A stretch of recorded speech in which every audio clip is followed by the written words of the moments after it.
அப்ப இதுதான் கர்த்தருடைய எண்ணங்க. அதைத்தான் அவர் பிரதிபலிச்சார். யாரு? தாவீது.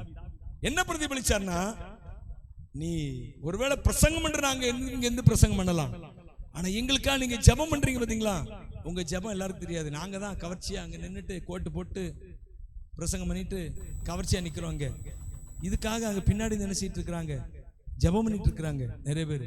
எங்களுக்காக எத்தனை பேர் ஜெபம் பண்றீங்க? ஊழியங்களுக்காக, ஊழியக்காரருக்காக ஜெபம் பண்றீங்களா? இப்ப இவங்க எல்லாம் வெளியே தெரிய மாட்டாங்க. வெளியே தெரியறது யாருதான்?